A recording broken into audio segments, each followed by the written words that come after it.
الرحمن الرحیم الحمدللہ وکفا وسلام علی عباد الذین اصطفیٰ اما بعد۔ اگلا عقیدہ امام طحاوی رحمۃ اللہ علیہ بیان فرماتے ہیں کہ حی لا یموت قیوم لا ینام۔ اللہ تبارک و تعالی ایسے زندہ ہیں کہ جنہیں کبھی موت نہیں آ سکتی، اور ایسے قائم ہیں، ثابت ہیں کہ جنہیں کبھی نیند نہیں آتی۔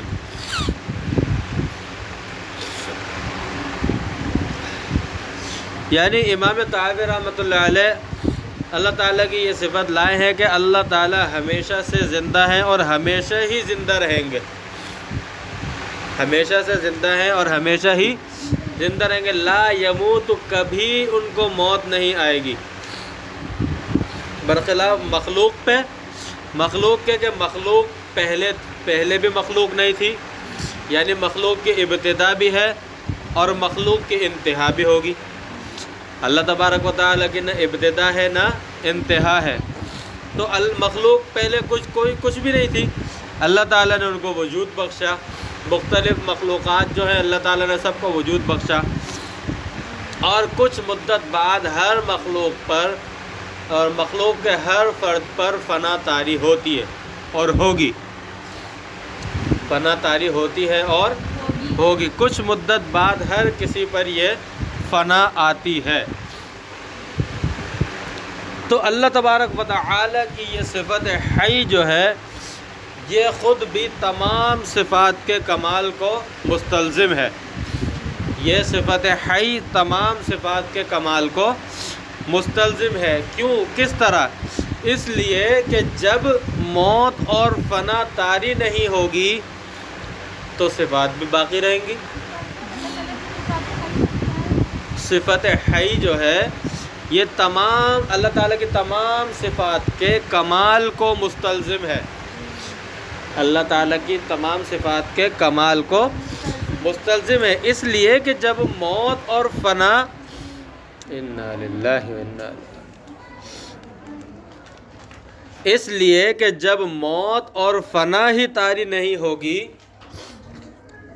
تو تمام صفات اپنی حالت پر باقی رہیں گی، تمام صفات اتم و اکمل درجے میں اپنی حالت پر باقی رہیں گی، کیونکہ جس پر فنا طاری ہو یا جس پر موت آتی ہو تو اس کا یہ ہوتا ہے کہ اس کے اندر کمزوری، سستی اور بیماری، یہ چیزیں آتی رہتی ہیں۔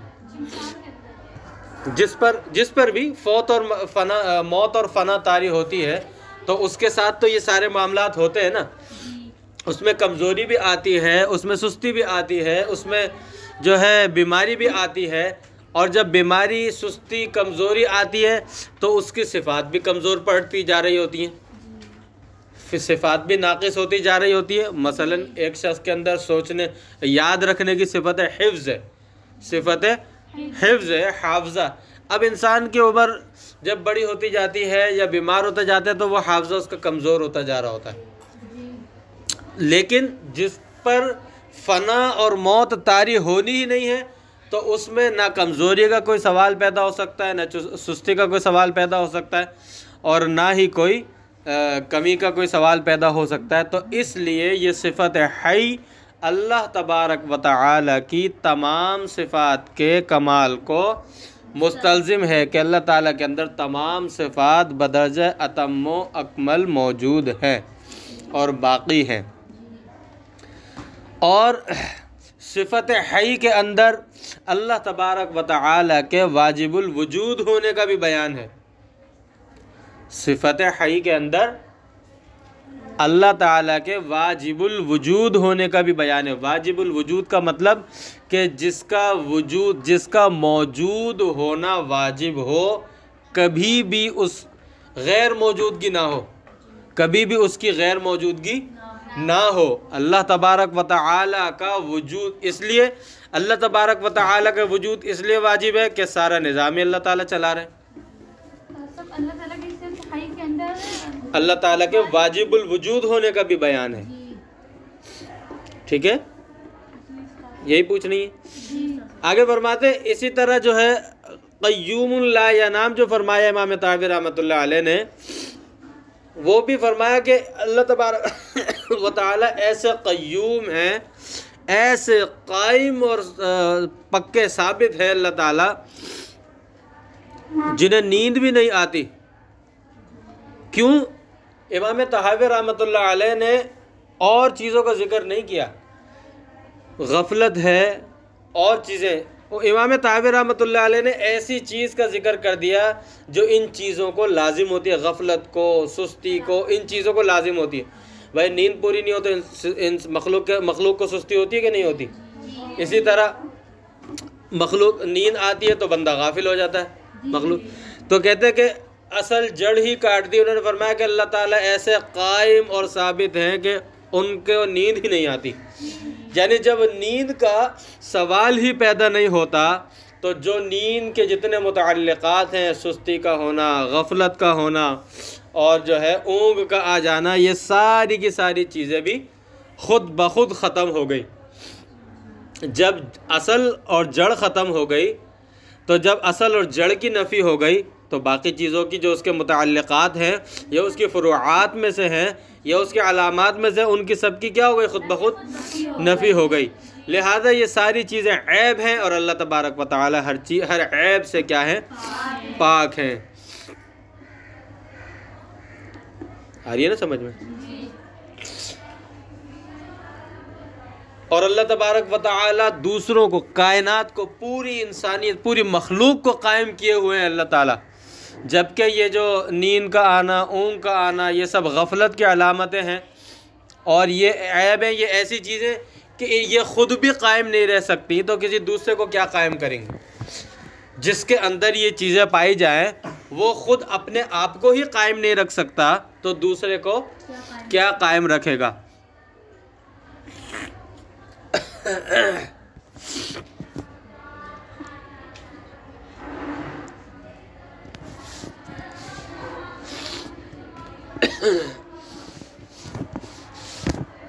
اب اس کے بعد تردید باطلہ، تردید باطلہ۔ جب اللہ تبارک و تعالی ہی قائم رکھنے والے ہیں اور وہی زندہ ہے اور زندہ کرنے والے، یعنی قائم رکھنے والے بھی ہیں، خود بھی قائم ہے اور ہمیشہ زندہ ہے اور زندہ کرنے والے بھی ہیں، تو لہٰذا جو قائم بھی ہو اور ہمیشہ سے قائم ہو اور ہمیشہ سے زندہ ہو اور ہمیشہ ہی زندہ ہو، جی، تو انسان، جبکہ مخلوق اس کے مقابلے میں کیا ہے کہ وہ نہ خود زندہ ہے اور نہ خود وہ قائم ہے، تو انسان ثابت قدمی کا سوال، استعانت اور مدد کا سوال کس سے کرے؟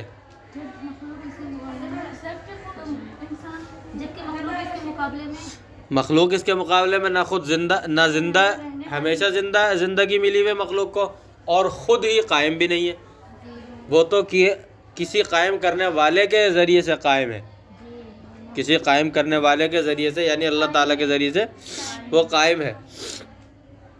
تو لہٰذا ثابت قدمی کا سوال، استعانت کا سوال، اللہ تعالیٰ سے مدد مانگنا، لمبی عمر مانگنا، رزق مانگنا، اولاد مانگنا، شفا مانگنا، یہ ساری کی ساری چیزیں اس ذات ہی سے مانگی جا سکتی ہے نا کہ جو ذات ان عیب سے پاک ہو، غفلت کی عیب سے اور لغزش کے عیب سے ان سے پاک ہو۔ لغزش مانے جو ثابت قدم نہ رہ سکے۔ تو جو ذات، جس ذات کے اندر خود ہی لغزش کا بھی امکان ہو اور جس ذات کے اندر خود ہی جو ہے یہ علامتیں عیب اور غفلت کی علامتیں موجود ہوں، تو اس سے مانگنا یہ کیا ہے؟ شرک ہے، ناجائز بھی ہے اور شرک ہے اس سے مانگنا۔ جیسا کہ ہمارے دور میں کہ غیر اللہ سے استعانت، مدد طلب کی جاتی ہے، غیر اللہ سے جو ہے کسی سے رزق کا سوال کیا جا رہا ہے اور کسی سے یہ، کسی سے وہ، یہ سارے کے ساری چیزیں شرک ہے۔ تو لہذا اللہ ہی کی ذات سے، لہذا ہمارے دور میں جو بدعتی لوگ اس طرح کرتے ہیں، اس سے ان کی تردید ہوتی ہے۔ آ رہی ہے نا سمجھ میں؟ کیونکہ جو خود کسی کے سہارے کا مستحق ہے، جو خود کسی کے سہارے کا کسی کے جو یعنی خود ہی کسی کے سہارا دینے کا محتاج ہے، جو خود ہی سہارا دیے جانے کا محتاج ہے، وہ کسی اور کو سہارا کیسے دے گا؟ جو خود ہی کسی سے سہارا لینے کا محتاج ہے وہ کسی اور کو سہارا کیسے دے گا؟ جی وہی تو سب سے بڑا شرک ہے۔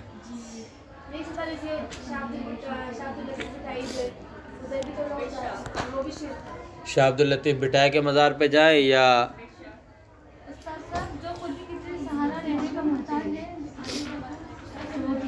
جو خود ہی سہارا لینے کا محتاج ہے تو وہ کسی دوسرے کو کیا سہارا دے گا؟ رہی بات جیسا کہ آپ نے پوچھا کہ مزارات پہ درگاہ پہ جاتے ہیں شاہ عبد اللطیف بٹائی کے، یا اسی طرح شہباز قلندر کے مزار پہ سیون جاتے ہیں، یا اسی طرح اور بھی بہت سارے، نام لینا مناسب نہیں ہے ورنہ ایسا نہ ہو پتہ چل جائے آپ لوگوں کو اور آپ پھر چکر لگائیں وہاں پہ۔ تو مطلب یہ ہے کہ کہنے کا کہ وہاں پہ کیوں جاتے ہیں؟ بتائیے کیوں جاتے ہیں؟ میں سوال کرنے والے سے پوچھ رہا ہوں کہ آپ اگر آپ جانا چاہتی ہیں اور آپ نے پوچھا ہے تو کس نیت سے، کس وجہ سے جاتی ہیں؟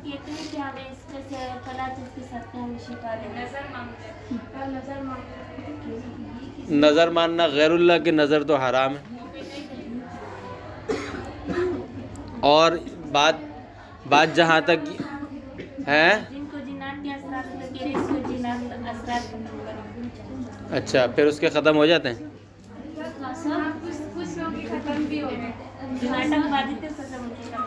جی جیسے کہ آپ کہہ رہے ہیں کہ غیر اللہ سے نظر مانگنا حرام ہے، جی تو اگر کوئی شخص یہ کہے کہ نا اگر میرا یہ کام ہو گیا تو میں مطلب اس مزار پہ ایک چادر چڑھاؤں گی یا کھانا کھلاؤں گی، تو یہ شرک ہے؟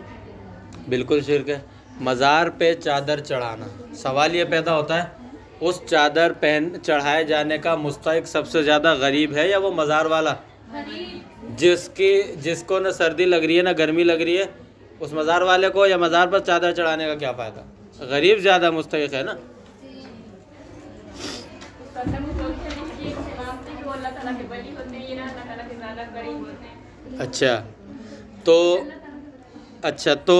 اچھا یہ ان سے مانگتے ہیں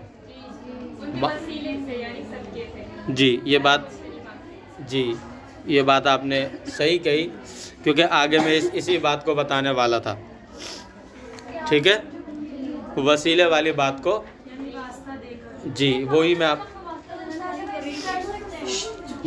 جی آگے تھوڑا انتظار کریں، میں آگے یہی بتا رہا ہوں۔ لہذا جو خود سہارے کا محتاج ہے وہ کسی کو کیا سہارا دے گا؟ لیکن یہ بات واضح رہے، یہاں توسل کا انکار نہیں ہے، وسیلے کا انکار نہیں ہے۔ میں وسیلے کا انکار نہیں کر رہا، اور میں یہ نہیں کہہ رہا کہ آپ اپنے نیک اعمال کا، آپ اللہ تبارک و تعالیٰ کے نیک بندوں کا، انبیاء علیہ الصلوۃ والسلام کا، ان کا واسطہ، اللہ تبارک و تعالیٰ کے مبارک ناموں کا واسطہ آپ جو ہے نہیں دیں، اس کے وسیلے سے نہ مانگے، یہ میں ہرگز نہیں کہہ رہا۔ وسیلے سے مانگنا جائز ہے، بالکل جائز ہے، اس میں کوئی شرک نہیں ہے۔ کیوں؟ آپ اللہ تبارک و تعالیٰ سے مانگ رہے ہیں، آپ اس ذات سے نہیں مانگ رہے، بلکہ آپ اسی ذات سے سوال کر رہے ہیں کہ جو ذات سوال کرنے کے حقدار ہے۔ آپ تو صرف سفارش کروا رہے ہیں۔ سفارش کا مطلب بھی یہ کہ جیسے مثال کے طور پہ بیٹا آیا، اس کو باپ سے پیسے چاہیے، باپ سے کیا چاہیے؟ پیسے چاہیے۔ اب اس کو یہ لگ رہا ہے کہ ابا یا تھوڑی دیر پہلے ہی اس نے لیے ہوں لیکن پھر ضرورت پڑ گئی ہو، اس کو تھوڑا ڈر لگ رہا ہے کہ ابا سے پیسے براہ راست مانگتے ہوئے، تو وہ کیا کرے گا؟ ابا کے بجائے پیسے اماں سے مانگے گا؟ بولے گا نہیں، وہ امی سے سفارش کروائے گا۔ امی سے کیا کروائے گا؟ مانگے گا ابا سے ہی۔ جی، یا کوئی بڑا بھائی ہے یا کوئی بڑی بہن ہے، اس سے سفارش کروائے گا، یعنی اس کے سفارش کروائے گا مگر مانگے گا کس سے؟ ابو سے۔ یا آ کر وہ کیا کہے گا؟ نہیں کروا رہا، سفارش نہیں کروا رہا، وہ آ کے کہے گا، سلام کرے گا، پاؤں دبائے گا اور وہ کہے گا کہ ابا جان آپ میری بہت ہی زیادہ رہنمائی کرتے ہیں اور آپ کی باتوں سے مجھے بڑا زندگی میں بڑا سبق ملتا ہے۔ سمجھ میں آ رہی ہے نا؟ اس طرح کرے گا نہیں، مکھن لگانا غلط ہے اور مکھن لگانا درست بھی نہیں ہے۔ یہ مکھن لگانا نہیں ہے، یہ ابا کو کیا کر رہا ہے؟ ان کے کمال کا اعتراف کر رہا ہے نا ان کی۔ اس کے بعد پھر وہ کہتا ہے کہ ابا مجھے جو ہے نا کتاب خریدنی ہے، اس کے لیے پڑھنے کے لیے، پڑھائی کے لیے، تو مجھے پیسے چاہیے۔ اب اس نے یہاں پر ابا کی تعریف کی ہے، تو یعنی اس نے ابا سے پیسے لینے کے لیے وسیلہ بنایا ہے کس چیز کو؟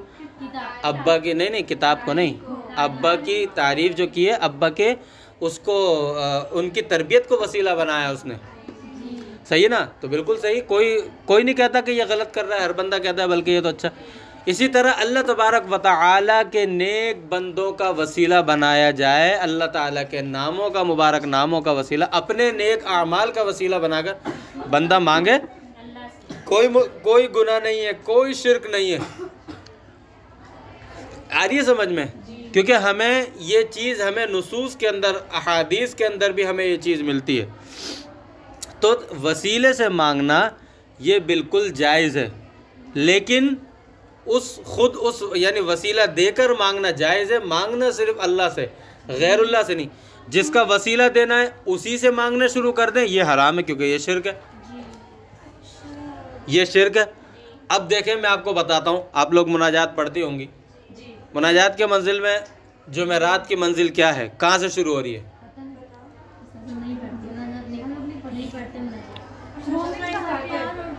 آج ہی سے شروع کر دیجئے، آج ہی سے شروع کر دیں۔ میں آپ کو بتاتا ہوں وہ کیسے شروع ہو رہی ہے۔ اللہم انی اسألک، یا اللہ میں آپ سے سوال کرتا ہوں۔ کس چیز کا سوال کرتے ہیں؟ مسئول عنہ بعد میں آ رہا ہے، مسئول لہو یعنی وہ بعد میں آگا۔ کس چیز کا سوال؟ مسئول عنہ کس چیز کا سوال کرتے ہیں؟ وہ بمحمد، یہ سبب، با وسیلے کی ہے، یہ توسل کے لیے۔ یا اللہ میں آپ سے سوال کرتا ہوں بمحمد نبی کا، آپ کے نبی حضرت محمد صلی اللہ علیہ وسلم کے وسیلے سے، وہ ابراہیم خلیل کا، آپ کے خلیل حضرت ابراہیم کے وسیلے سے، و موسیٰ نجی کا، اور آپ کے جو چنے ہوئے بندے حضرت موسیٰ علیہ السلام، و عیسیٰ روح کا، آپ کی خاص عطا سے، روح سے پیدا کیے گئے حضرت عیسیٰ علیہ السلام کے وسیلے سے، وکلمتی کا، آپ کے کلمے کا وسیلہ دیتا ہوں، وبکلام موسیٰ، حضرت موسیٰ علیہ السلام کے کلام کا وسیلہ دیتا ہوں، وانجیل عیسیٰ، حضرت عیسیٰ علیہ السلام پر نازل شدہ انجیل کا واسطہ دیتا ہوں، وزبور داود، اور حضرت داؤد علیہ السلام پر نازل شدہ کتاب زبور کا وسیلہ دیتا ہوں، وفرقان محمد صلی اللہ علیہ وسلم، اور آپ کے محمد صلی اللہ علیہ وسلم پر نازل کردہ کتاب فرقان قرآن مجید کا وسیلہ دیتا ہوں، وَبِكُلِّ وَحْيٍ أَوْحَيْتَهُ، آپ کی ہر اس وحی کا وسیلہ دیتا ہوں جو آپ نے وحی بھیجی، او قضاء قضیتہ، آپ کے ہر فیصلے اور کام کا جو آپ نے کیا اس کا وسیلہ دیتا ہوں، وَبِكُلِّ وَحْيٍ أَوْحَيْتَهُ أَوْ قَضَاءٍ قَضَيْتَهُ أَوْ سَائِلٍ أَعْطَيْتَهُ، اس سائل کا وسیلہ دیتا ہوں کہ جس مانگنے والے کو آپ نے عطا کیا، او فقیر اغنیتہ او غنی افقرتہ، اس فقیر کا وسیلہ دیتا ہوں کہ جس کو آپ نے غنی کیا، او غنی افقرتہ، اس غنی کا وسیلہ دیتا ہوں جس کو آپ نے فقیر کیا، او فقیر اغنیتہ او غنی افقیتہ او سائل اعطیتہ۔ آگے وباسمک الذی، آپ کے اس مبارک نام کا وسیلہ دیتا ہوں، وضعتہ علی النہار فاستنار، جسے دن پر رکھا تو اس سے دن روشن ہو گیا، وعلی اللیل فاظلم، اور رات پر اس کو رکھا تو رات اندھیری ہو گئی، وَبِإِسْمِكَ وَغَدْنَا وَعَلَى فَضْلَمَا وَبِعَظَمَتِكَ، اور میں آپ کے عظمت کا وسیلہ دیتا ہوں، وَكِبْرِيَائِكَ، آپ کی کبریائی کا وسیلہ دیتا ہوں، وَبِنُورِ وَجْهِكَ، آپ کے رضامندی کے نور کا وسیلہ دیتا ہوں، وَجْهِكَ الَّذِي، ایک منٹ،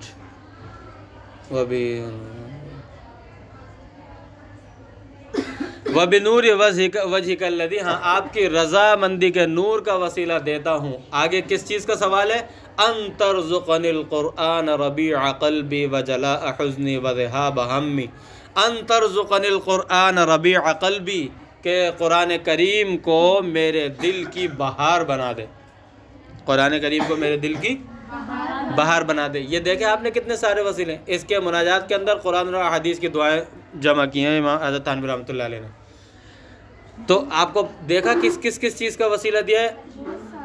انبیاء کا وسیلہ بھی دیا ہے، کتابوں کا وسیلہ بھی دیا ہے، وحی کا، فیصلوں کا، اللہ تعالیٰ کے مبارک ناموں کا، بلکہ اس فقیر کا جس کو اللہ تعالیٰ نے غنی کیا ہو، اور اس غنی کا جس کو اللہ تعالیٰ نے فقیر کیا ہو، ہر اس کا وسیلہ دیا ہے۔ تو توسل جائز ہے، وسیلہ دینا جائز ہے، یہ ہرگز شرک نہیں ہے۔ بعض لوگ کہتے ہیں وسیلہ دینا شرک ہے، بعض لوگ کہتے ہیں وسیلہ دینا شرک ہے، لہذا یہ بالکل غلط ہے، قرآن اور حدیث اور نصوص قطعیہ کے خلاف بات ہے۔